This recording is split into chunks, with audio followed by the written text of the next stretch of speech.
fans be worried about A.J. Brown? Yeah, at least a little. I think they should be worried, and I think this is where I would put a little more on the plate of Jalen Hurts.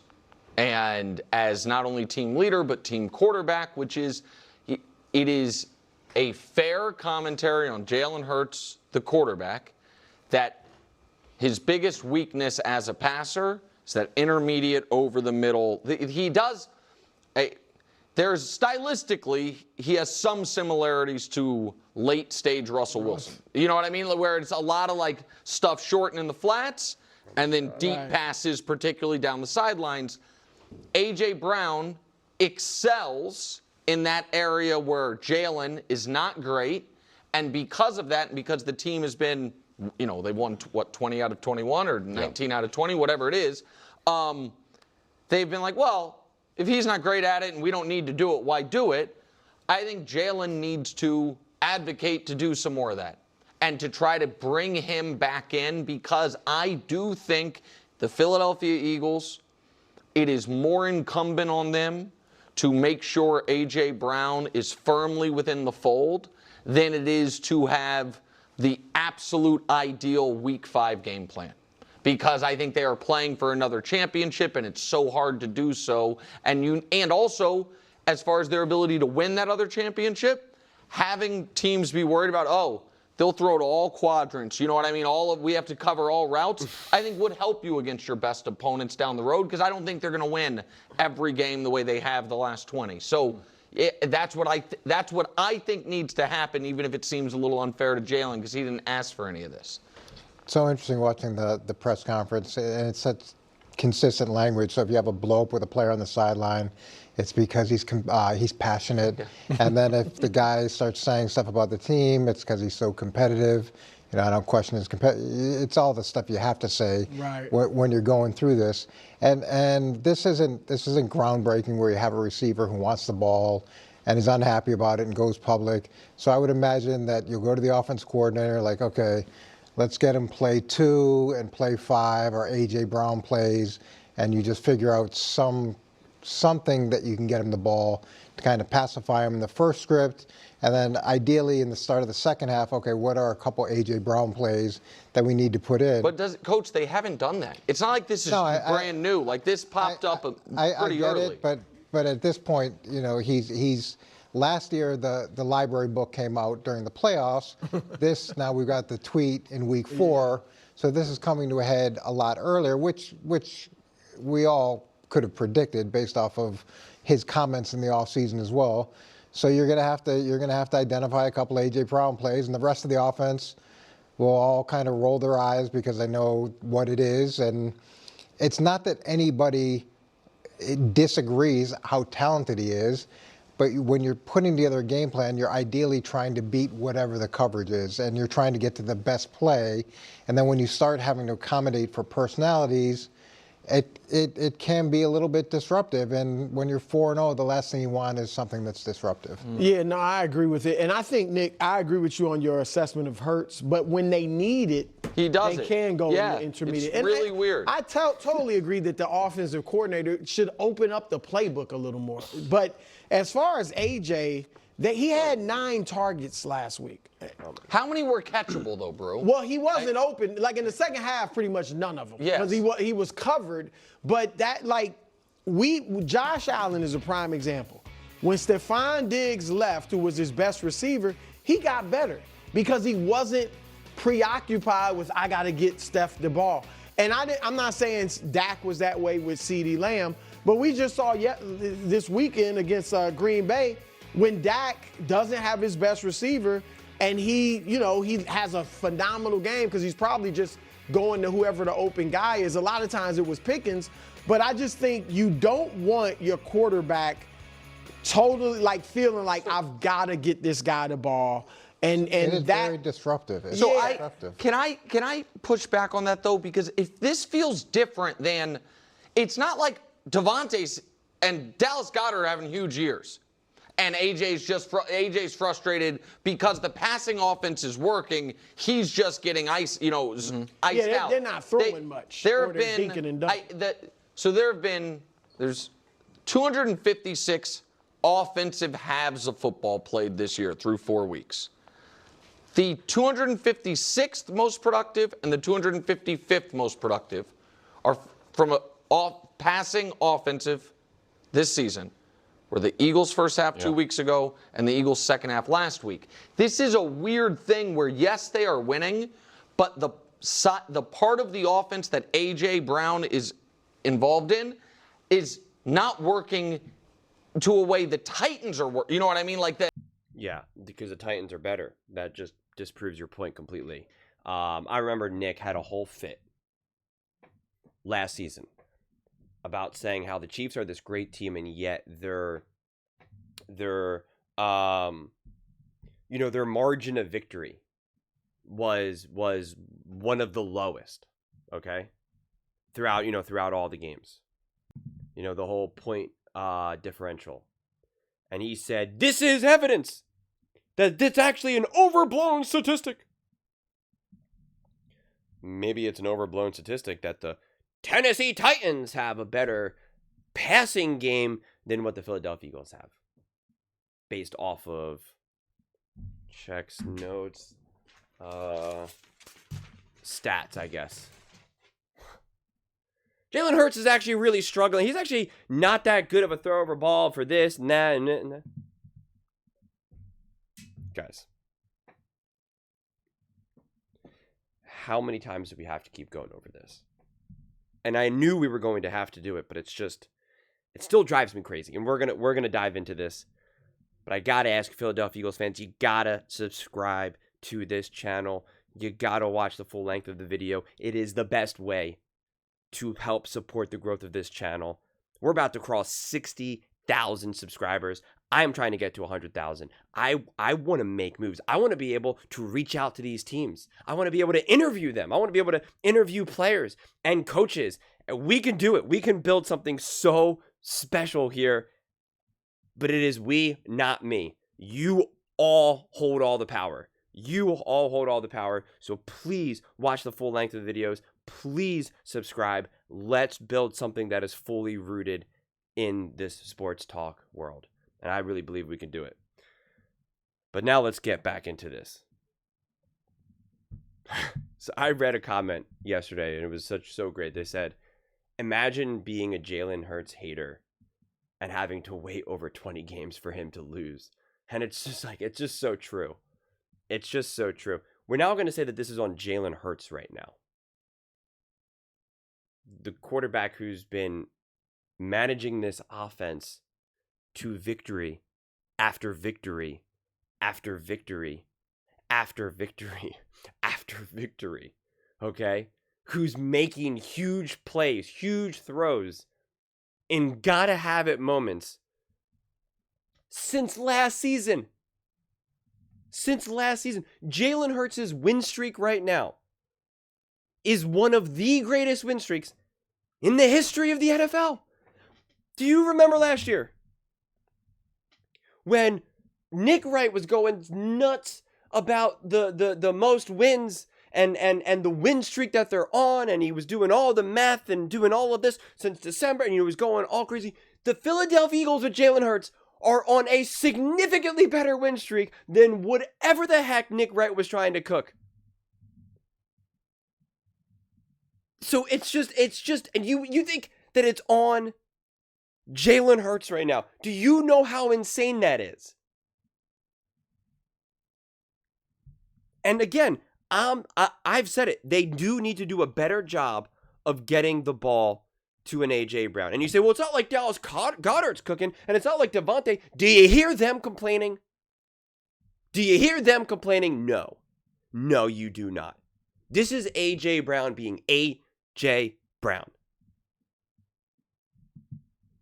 But here's what's ridiculous. Here's what's insane. Because now you're trying to say what A.J. Brown does great is what Jalen Hurts doesn't do great. Really weird. A.J. Brown, he missed 4 games. He missed 4 games and still had 1,079. He was top 14 and 7 touchdowns. When you do the basic math, which I've done before, he would be top 10. He would be top 5. He would be nearly top 3, if not definitely top 3 in the NFL in receiving yards and touchdowns. Same thing with Devontae, in receiving yards and touchdowns. So what else more do you want Jalen Hurts to do? It's not his fault that he missed a bunch of games. So think about it. Jalen Hurts, the bad passer, and this bad passing offense for the Philadelphia Eagles was going to have Devontae and AJ, if they both played a full season, like Jamar Chase did, like Justin Jefferson did, like Brian Thomas Jr. did, like Drake London did, like Amon-Ra St. Brown did, like Judy did. AJ Brown and Devontae would both be top 3, top 4, top 5 in receiving yards and touchdowns. But you want more? You want more? He was going to do that with a dominant run game with Jalen Hurts and Saquon Barkley. But so let me get this straight. A.J. Brown needs to have 20 touchdowns and 2,000 yards, and Devontae needs to have 1,800 yards, so still more than Jamar Chase, and I guess 16 touchdowns. He can have 1 touchdown less than Jamar Chase. Then we'll know they're doing it right. I mean, think about what we're saying here. It's absolutely ludicrous. It's genuinely ludicrous. Look how high A.J. Brown is, right? When we just even look at receiving yards. And this column is all the games. He's at 13. He's the outlier. 17, 17, 17, 17, 16, 15, 15, 17, 17, 17, 17, 17, 17. He's the outlier. It's unbelievable. It's genuinely unbelievable. That's just last year when everyone said, oh, the Eagles have the worst passing offense ever. When A.J. Brown played the full season in 2023 with a terrible play caller, a terrible offensive coordinator, top 5 in receiving yards. Top 5 in receiving yards. And him and Devontae were top 10 in receiving touchdowns. And Devontae, as a wide receiver 2, is up there with over 1,000 yards. Up there with all the other wide receiver 1s. Like Diggs, Jamar Chase, Mike Evans, Amari Cooper. Like, think about it. Just as the wide receiver 2, he was just a couple hundred yards, a few hundred yards away from A.J. Brown. And he missed a game. Interesting. And still top 10 touchdowns. And that was in 23 with a bad coach. And, of course, his first year ever, when he had the best coach that he had, was Shane Steichen. Top 4, 1,400 yards. Also missed some games. Or no, excuse me, he played all 17. But I don't know if they only had him play a short bit in that final game. 17 yards per reception. Top in the NFL. And 11 touchdowns. Top 2. Second behind Devontae Adams. But it's Jalen Hurts' weakness. He's actually just not that good at throwing the ball in certain parts of the field. Yeah, has nothing to do with coaching at all, right? Nothing to do with scheme, nothing to do with game plans. Makes sense. Makes sense. And now that fact that Jalen Hurts can run an offense, win games without relying on big performances from his number 1 wide receiver, that's somehow a bad thing. Makes sense. Look at this play right now. He ends up throwing the ball to A.J. Brown as one that kind of just sails a little bit and goes out of bounds. Look who he has wide open. I think it's Goddard. It's a blurry picture, and I paused it. I'm just going to assume it's Dallas Goedert. It's someone. Clearly someone's open in the middle of the field for him.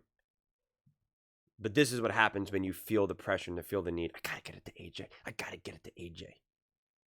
You're like, oh, he's got one-on-one. Let's force it. And AJ, they threw the ball at AJ. It goes out of bounds a little bit. And AJ hangs his head. He's all upset and this, that. Could you imagine if Jalen Hurts decides to throw that to, again, I'll just say Dallas Goedert. It's funny because it's probably going to not end up being Dallas Goedert, but we'll just say it is. Dallas Goedert catches that ball. he's going off for another. I mean, he's taking that down to the Bucks like what? 30? I mean, see, I mean, like he's going. I mean, he's off. Because he's got the one defender beat behind him. If A.J. Brown now blocks the guy who he's with, I mean, like he's off to the races. But that's what happens. These are the types of moments that you want to avoid. When a quarterback is playing at his best, he's throwing that down to Dallas Goedert. That's the way to go. That's the way to go. Heck, even this lane for him to kind of run up the middle and get a little chunk of like 10 yards or so. Move the chains. You know, I don't remember exactly when this play was. If it was third and, you know, whatever the heck it was. I'm not going to investigate it that much. But I did think since they showed this clip, it was like, oh, this is actually kind of like a perfect, you know, snapshot to kind of just even look at something pretty basic and elementary right here, which is the exact reason why you're not like, hey, let's put this on Jalen Hurts. In fact, it's up to the Philadelphia Eagles to find a way to make Dallas Goedert, who's wide open right there, make that A.J. Brown. Find the ways to make that A.J. Brown. I see Sean McVay do it with Puka Nacua. I see Andy Reid do it all the time with whatever receiver he's got in there. I see Justin Jefferson. I see Jamar Chase. I see all these guys get open. And yet you constantly only want Jalen Hurts to throw these tight window, 50-50 balls down the field, outside the, you know, whatever it may be. That's coordinating. That's coordinating. Like, I literally just went to A.J. Brown, top plays 2022 season. A.J. Brown. Wide open, middle of the field. Jalen Hurts, boom. Hits him. Boom. A.J. middle of the field. Look at it. Wide open. Boom. Room to run. Quick pass to A.J. Brown. Actually has a good screen here. Actual blockers. Boom. Takes off. Is able to get some production. I mean, even some of these short passes that he's getting, you know, literally right at the first down marker, look how there's at least spacing here. Look at how the play is at least when he can get the ball, the defense is not automatically blanketed over him, so it's just, you know, an immediate just bat down to the ground. I mean, even a throw like this. Jalen Hurts flush out of the pocket. Look at this, throwing off 1 foot in the air. Where do you think A.J. Brown's going to be right now? You want to take a guess? Boom.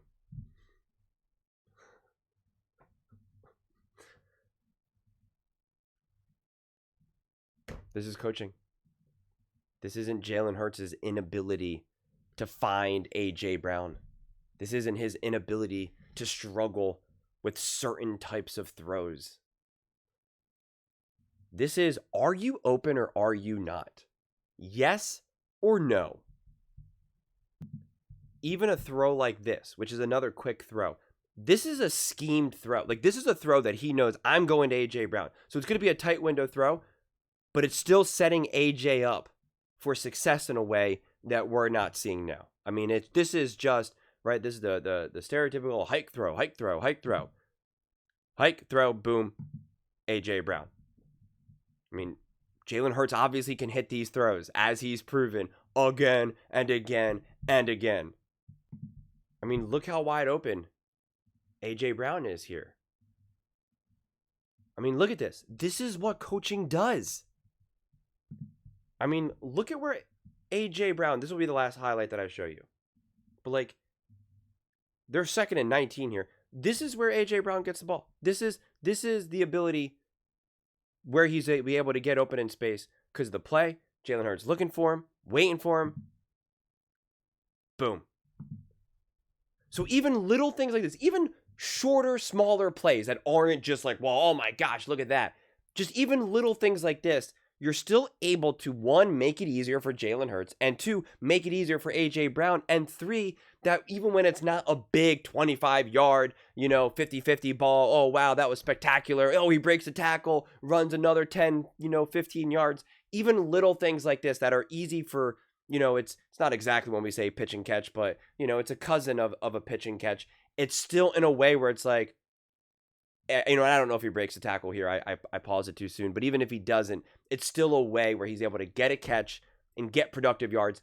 And it's a high percentage catch. It's not one of these things like we saw against the Kansas City Chiefs, like we saw a couple times, really just throughout the season in general, where it's just these just blanketed throw of, the defense is just blanketed on AJ. There's nowhere for him to go, never any space, even a bang bang throw. It just the chances of him even catching it seem pretty slim. And even if he does, it's immediate contact and it just goes nowhere. Something like this, which is, again, it's a cousin of what they're attempting to try to do. You can see that it's executed at a much better level and a higher level. And this is not like this is like the first day anyone understood. This isn't like A.J. Brown's a rookie or something. Like, people understand what the attack here is. But this is the polar opposite. So no, this is not on Jalen Hurts. It's insanity to say so. It's insanity to say so. And it's insanity to try to act like Jalen Hurts is the problem as to why A.J. Brown's not getting the ball enough. Because all you want to do is make Jalen Hurts just launch the ball 45 yards down the field for these 50-50 balls all day, every day. No quarterback wants to keep doing that. No quarterback in their right mind wants to keep doing that, especially a quarterback who got drilled in the head, don't turn the ball over, don't turn the ball over, don't turn the ball over. And now the guy is taking care of the ball. He's being smart. He's making the correct decisions, the correct reads, the correct throws. Jalen Hurts is not good enough. It's on Jalen Hurts. No, it's not.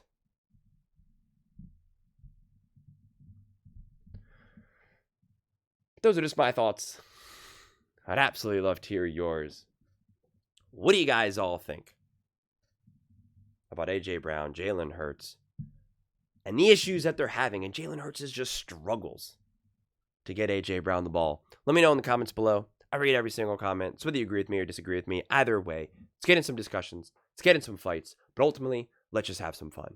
And please do consider subscribing. We are building an amazing community here, and I absolutely love to see you part of it. I want to build something that we all genuinely feel connected to. Something that we're really excited to be part of. I think we're well on our way to doing it. Please don't forget to give this video a thumbs up, as it really does help the visibility and the algorithm. Thank you so much. See you next time.